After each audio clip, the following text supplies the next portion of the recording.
Steve has been meaning to start going to the gym.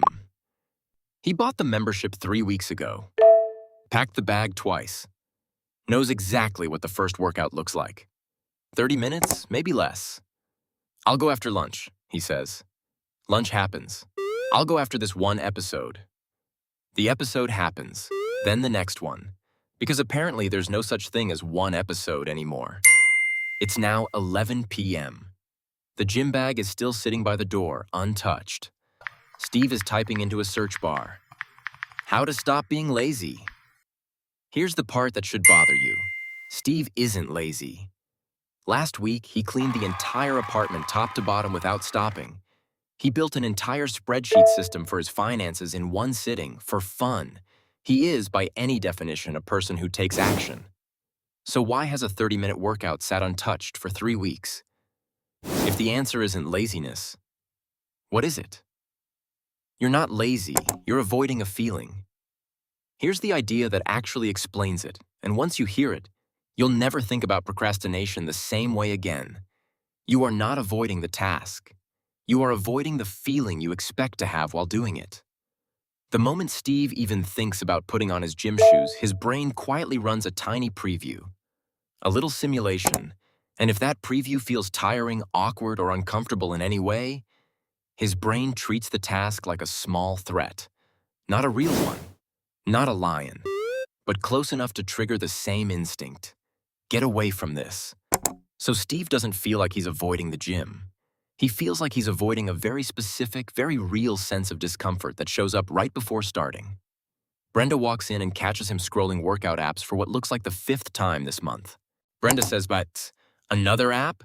Steve, you have 14 fitness apps installed. None of them have taken a single step for you." Steve says, "I just need the right plan."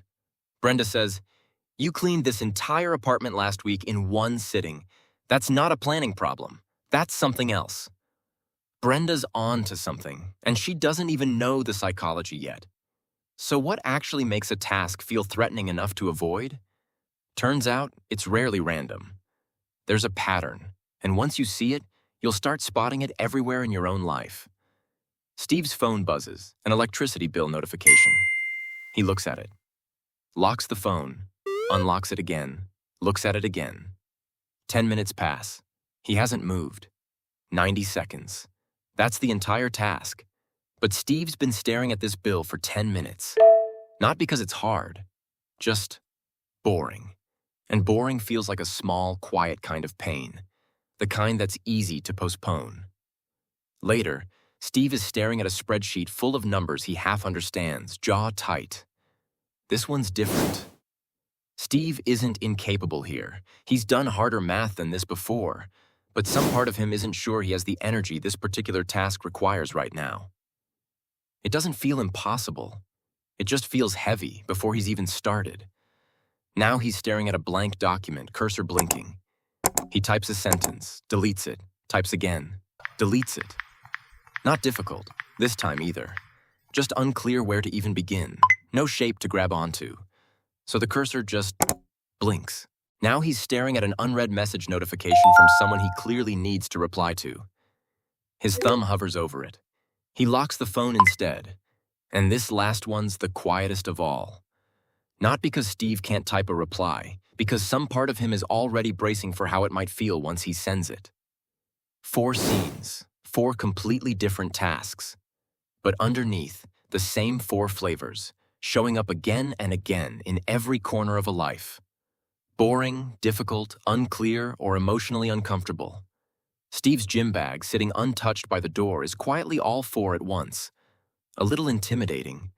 A little unclear how the first session even goes.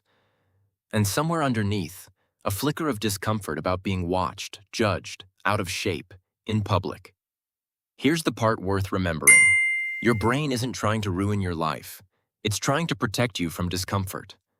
The problem is, it often treats a completely survivable discomfort like it's real danger. His brain isn't broken.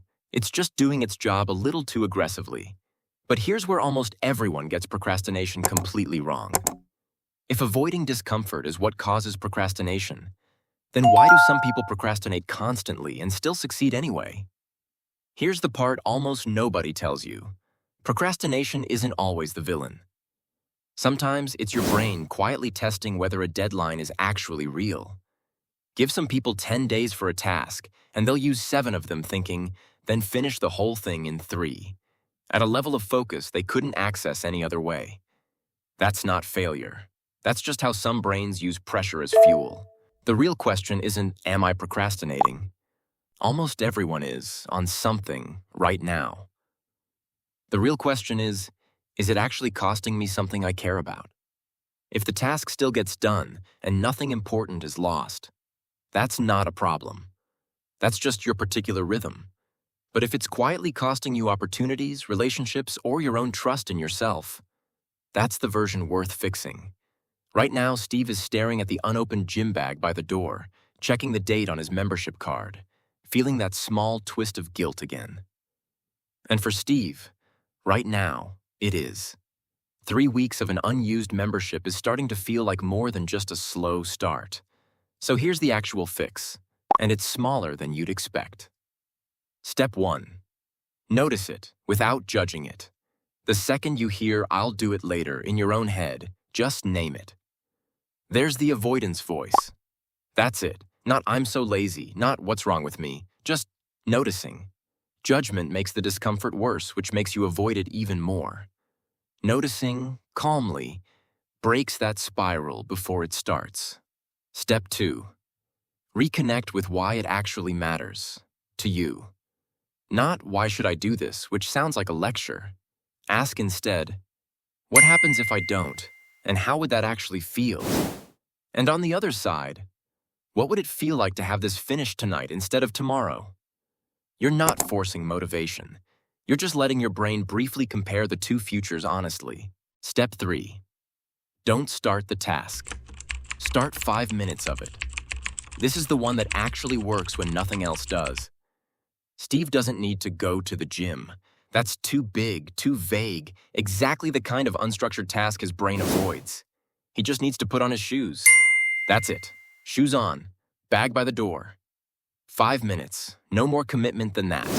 Steve ties his shoelaces, picks up the bag, and opens the front door. Here's why this works.